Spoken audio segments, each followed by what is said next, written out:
Jawahar Nagar commissioner గారు నేతి మంగమ్మ గారు మనతో ఉన్నారు. ఈరోజు మరి హరితార కార్యక్రమం సంబంధించిన డెవలప్మెంట్ విషయాలు వారు అడుగుతారు. చెప్పండి మేడం, ఈ హరితార కార్యక్రమంలో ఎన్ని లక్షల మొక్కలు నాటే అవకాశం ఉంది? 4,20,000 చెట్లని మనకి లక్ష్యంగా ఇవ్వడం జరిగింది. అయితే జవహర్ నగర్ కార్పొరేషన్లో ఇప్పటి వరకు 4,50,000 మొక్కలని నాటినాము. ఇంకా ఫర్దర్గా కూడా ఇంకా ఎక్కడ కూడా మొత్తం పచ్చదనం వ్యాపించేటట్టుగా మనం మొక్కలు నాటుతాం. మొక్కలు నాటడమే కాదు, వాటిని సంరక్షించి ప్రతి మొక్క బతికే విధంగా 100% ఇక్కడ హరితహారం కంప్లీట్ అయ్యే విధంగా మా కమిషనరు, కార్పొరేషన్ పరిధిలో మేయరు, కార్పొరేటర్లు, కమిషనరు అందరం కూడా చర్యలు తీసుకుంటాం. దీనిలో ప్రజలు కూడా భాగస్వామ్యం అవుతున్నారు. అది మాకు చాలా సంతోషంగా ఉంది. ఏ ఏరియాలో మీరు సెలెక్ట్ చేసుకున్నారు? చెట్లు ఏ విధానం బట్టి పెట్టే అవకాశం ఉంది? మేము రోడ్డు వెమ్మటి ఆహ్లాదంగా అవుపేయడానికి రోడ్డుకి ఇరువైపులా చెట్లని, మొక్కల్ని ఈ విధంగా రోడ్డుకు పక్కన మొక్కలు నాటడం జరుగుతుంది. దీన్ని ఎవెన్యూ ప్లాంటేషన్ అని పిలుస్తాము. అదేవిధంగా ప్రతి కాలనీలో 28 డివిజన్లు ఉన్నాయి. ఇక్కడ 28 డివిజన్లలో డివిజన్కి ఒక పార్కు చొప్పున 28 పార్కులను ప్లాన్ చేసుకుంటున్నాము. ఇప్పటికే కొన్ని పార్కులని కలెక్టర్కి ప్రపోజల్ పంపించడం జరిగింది. ఇంకా అదేవిధంగా ట్రీ పార్కులు అంటే దగ్గర ట్రీ ఉండి ఆ ట్రీలో వాకింగ్ ట్రాక్ ఏర్పాటు చేసి చిన్నపిల్లలు ఆడుకోవడానికి ఏర్పాటు చేసే విధంగా ఒక 6 ట్రీ పార్కులను సెలెక్ట్ చేయడం జరిగింది. అందులో ఒకటి కంప్లీట్ అయింది. ఇంకా 2 కంప్లీట్గా చేయాలని, ఇంకా మిగతావి కూడా కంప్లీట్ చేయాలని సంకల్పించుకున్నాము. తర్వాత నెక్స్ట్ అదేవిధంగా ఈ హరితహారంలో భాగంగా Yadadri type density plantation. Density అంటే దగ్గరగా మొక్కలు, ఒక చిట్టడివిని వృక్షాలు ప్రాణాధారము మానవ కోటికి. అవి తరిగిపోతున్న తరుణంలో మనమే అడవులని క్రియేట్ చేసే విధంగా, మనమే అడవులని సృష్టించే విధంగా యాదాద్రి టైపు డెన్సిటీ ప్లాంటేషన్ అని చిట్టడివిని సృష్టించే విధంగా ఒకటి కూడా ఒక 3 ఎకరాలలో మనము ప్లాంటేషన్ చేయడం జరిగింది. అది కూడా కంప్లీట్ అయింది. ఇంకా ఇదే విధంగా ఔషధాలతో సంబంధించిన చెట్లని ప్రోత్సహించే విధంగా ఔషధ మొక్కలని, హెర్బల్ పార్క్స్ కూడా నాటుతున్నాము. ఇవే కాకుండా ప్రతి ఇంటిలో కూడా అవేర్నెస్ కల్పించే విధంగా ఇంటి ప్లాంటేషన్, ఇంటి మొక్కల్ని, ఇంట్లో పెంచుకునే మొక్కల్ని కూడా మేము నర్సరీలో ఒక 6 నర్సరీలని మేము ప్రపోజల్ చేసాము. అందులో ఒక నర్సరీ కంప్లీట్ అయింది. ఇంకో నర్సరీ కూడా మేము స్టార్ట్ చేసాము. ఇంకా మిగతా 4 నర్సరీలు కూడా మేము త్వరలోనే పూర్తి చేస్తాము. ఆ విధంగా ప్లాన్ చేసుకున్నాం. మొత్తం మీద చూస్తే కార్యక్రమం అంతా మమ అనిపించే విధంగా నడుస్తున్నట్టు కూడా చాలామంది కామెంట్ చేస్తున్నారు. రెండవది, తీగలు ఉన్నటువంటి దగ్గర చెట్లు నాటడం వల్ల పెద్దగా అయితే వర్షాకాలం వస్తే కట్ చేస్తున్నారు. ఇదంతా కూడా కొద్దిగా ప్రజలకు ఇబ్బంది కలిగిస్తున్నట్టుగా అంటారు. దీని మీద మీరు ఎలాంటి? మమ అనిపించే విధంగా కాదు, ఏదైనా పని చేస్తే అది పూర్తిగా సఫలీకృతం అయ్యే విధంగా ఉండాలి. ఇప్పుడు మమ అనిపించేదైతే చెట్లు పెట్టి వదిలేస్తాం. ఈ గార్డులు పెట్టడము, లేకపోతే పార్కులకు ఫెన్సింగ్లు వేయడము, తర్వాత అక్కడే ఒక మనిషిని పెట్టి నర్సరీలను సంరక్షించడము, ఇవన్నీ కూడా చేస్తున్నాము. అదేవిధంగా భవిష్యత్తులో కూడా ఈ కరెంటు పోల్స్ వీటికి ప్రాబ్లం రాని విధంగా మేము మొక్కలని ప్లాన్ చేసుకొని ప్రణాళికాబద్ధంగా మొక్కలను నాటుతున్నాం.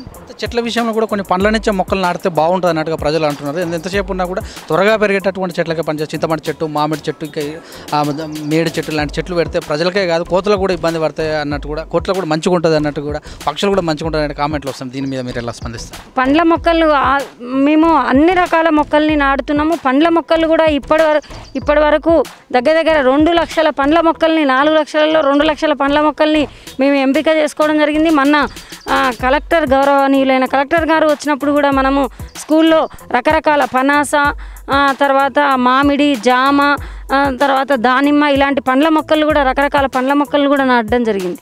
మొత్తం చూస్తే జవహర్ నగర్ అంటే ఒకప్పుడు కూడా చెత్త చెదారంలా ఉన్నటువంటి, మరి మీరు వచ్చిన తర్వాత ఎలా మారిపోయింది? ఇప్పుడు కార్పొరేషన్ అయిన తర్వాత దాని విధి విధానం ఎలా ఉంది?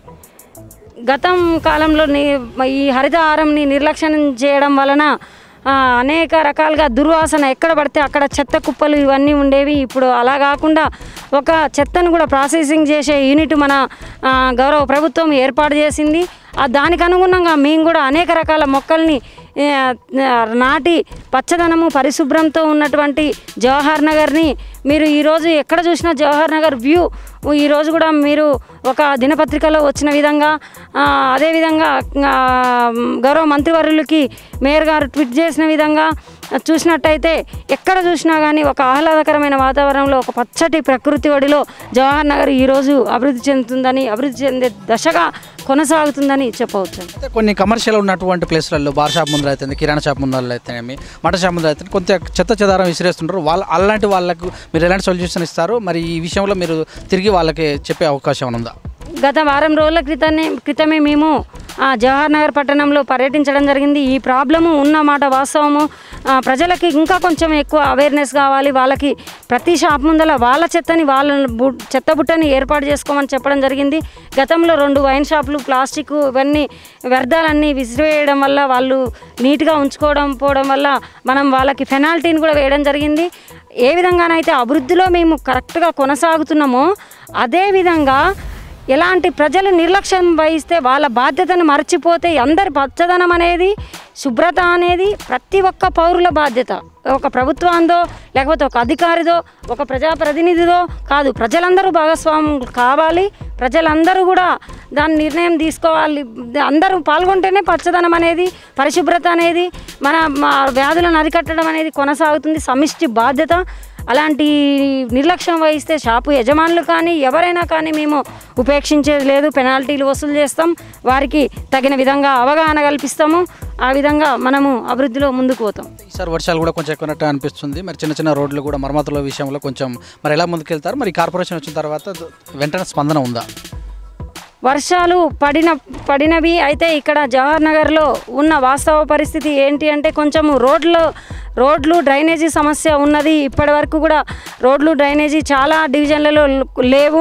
దానివల్ల ఎంత మట్టి పోసినా కానీ కచ్చా రోడ్లు కాబట్టి సహజంగానే మట్టి కొట్టుకుపోతుంది. కాబట్టి పెద్ద వర్షం వల్ల ఒక వర్షానికే మట్లు ఎన్ని ట్రాక్టర్ల మట్టు పోసినా కొట్టుకుపోతుంది. దీన్ని ప్రభుత్వం దృష్టికి తీసుకెళ్ళి సీసీ రోడ్లు ఏర్పాటు చేసేటట్టు, తార్ రోడ్లు ఏర్పాటు చేసేటట్టు, అదేవిధంగా మురిగి అండర్ డ్రైనేజీ వ్యవస్థను కూడా ఏర్పాటు చేసే విధంగా మేము ప్రభుత్వం దృష్టికి తీసుకెళ్ళి దాన్ని త్వరలోనే కూడా దాన్ని కంప్లీట్ చేస్తాం ప్రభుత్వం ప్రోద్బలంతో ప్రభుత్వ సహాయంతో అని తెలియజేస్తాం. ఇంకుడు గుంతల విషయంలో కూడా చాలా అంటే ఇంకా కూడా అవేర్నెస్ తీసుకురాలేకపోతుంది ప్రభుత్వం అయితే. అక్కడ ఉన్నటువంటి అధికారులు కూడా అన్నట్టు కూడా వినబడుతుంది. ఇంకుడు గుంతలు ఎందుకు మరి నెగ్లెక్ట్ చేయాల్సిన పరిస్థితి? ఎప్పుడైనా వర్షం వచ్చినప్పుడు మాత్రమే రోడ్ల మీద నీటికి వచ్చినప్పుడు మాత్రం ఈ యొక్క అంశం బయటకు వస్తుంది. మరి నిత్యంగా జరగాల్సిన విషయం అనుకుంటుంది.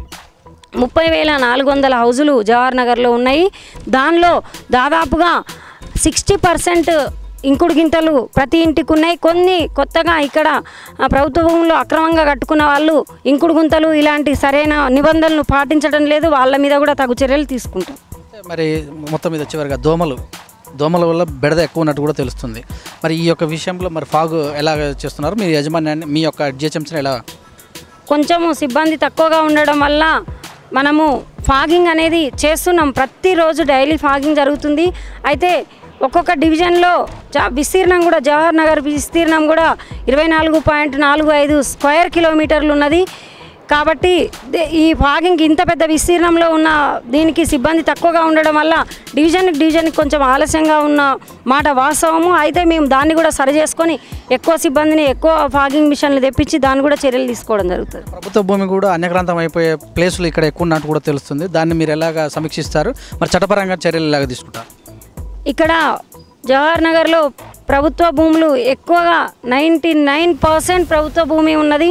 అయితే దీన్ని ఎక్కువగా కబ్జాదారులు ఎక్కువగా ఉన్నారు. ప్రతి జాగాను కూడా కబ్జాదారు నైట్కు నైటే మాయమైపోయి ఇండ్లు వెలవడం అవన్నీ జరుగుతున్నాయి. మా దృష్టికి వచ్చినాయి. మేము వాటిని ప్రతిరోజు కూడా పొక్లైనర్తో మా సిబ్బందితో వెళ్ళి ఎక్కడ అక్రమ నిర్మాణాలు వెలిస్తే అవి కూల్చడం జరుగుతుంది. ఇంకా ఇదే కాకుండా మేము ప్రభుత్వం రెవెన్యూ శాఖని తహసీల్దార్ని వీళ్ళని సమన్వయమయ్యి మేము ఎక్కడ కబ్జాకు గురవుతున్నాయో వాటిని కూడా మేము కనుగొనడం జరుగుతుంది. కబ్జాకు గురి కాకుండా సాధ్యమైనంత వరకు కాపాడుతున్నాము. ఇంకా కలెక్టర్ గారి దృష్టికి కూడా తీసుకెళ్లి ప్రత్యేక టాస్క్ ఫోర్స్ను కూడా ఇక్కడ వేయాల్సిన అవసరం ఉందని మేము చెప్పడం జరిగింది. స్కూల్స్ కూడా మరి ఇప్పుడు ఆన్లైన్లో జరుగుతున్నాయి. ఈ ఆన్లైన్ విషయంలో మీరు ఎలాంటి నిబంధనలు పాటిస్తున్నారు? మేము స్కూల్స్లో ప్రతి స్కూల్స్ మొదలు కాగానే ప్రభుత్వం డైరెక్షన్స్ ప్రకారంగా ప్రతి స్కూల్లో శానిటైజేషన్ చేయించాము. రోజు కూడా చేయిస్తున్నాము. ఉపాధ్యాయులు ఎవరైతే వచ్చి మా దృష్టికి తీసుకొచ్చిన సమస్యలు అన్నింటినీ కూడా అక్కడ శానిటైజేషన్ అయితేంది, టీవీల ఏర్పాటు అయితేంది, ఇంకా వాళ్ళకి ఏ కార్యక్రమం కావాలో అవన్నీ దూర విద్య ద్వారా అంటే ఆన్లైన్ విద్యా విధానం ద్వారా విద్యార్థులకి చక్కగా చదువు ఆన్లైన్ పాఠాలు బోధించే ఏర్పాట్లు తీసుకుంటారు. గతంలో కొంచెం ఇక్కడ తాగునీటి వాటర్ మురుగుగా ఉన్నట్టు కూడా చెప్పుకుంటున్నారు అనేది అక్కడ చూడడం కూడా జరిగింది. మరి ఇప్పుడు ఎలాగ ఉంది? మిషన్ భగీరథ పనులు 80% పూర్తయినాయి. ఇంకొక 20% పెండింగ్లో ఉన్నాయి. మిషన్ భగీరథ వాళ్ళని పిలిపించి మేము వారి ద్వారా మేము సమీక్షించి తొందరగా త్వరితగతిన మిషన్ భగీరథ నీళ్ళు ఇంటింటికి చేరే ప్రయత్నం చేస్తాం. మరి ఒక అధికారిగా ప్రజలను మీరు ఏ టైం ఇస్తున్నారు? వాళ్ళు ఎప్పుడు కలిసే అవకాశం ఉంది? మరి డైలీ లేకపోతే మంత్లీ ఎట్లా తిరిగే అవకాశం ఉంది ఈ యొక్క Jawahar Nagar?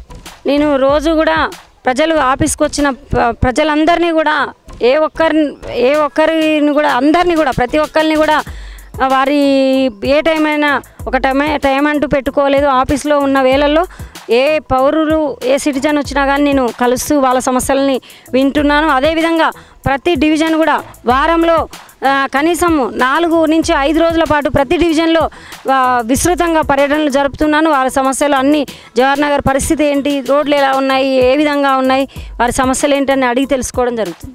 Thank you very much. ఇదండి మరి జవహర్ నగర్ కమిషనర్ గారు చెప్పినటువంటి విషయాలు. హరితార కార్యక్రమం నుంచి తీసుకుంటే మురుగు సమస్య వరకు మరి వేసినటువంటి రోడ్ల గురించి కూడా చక్కగా వివరించారు. చూస్తుంటే విధంగా కెమెరా విజిట్తో మీ సురేష్ దండు.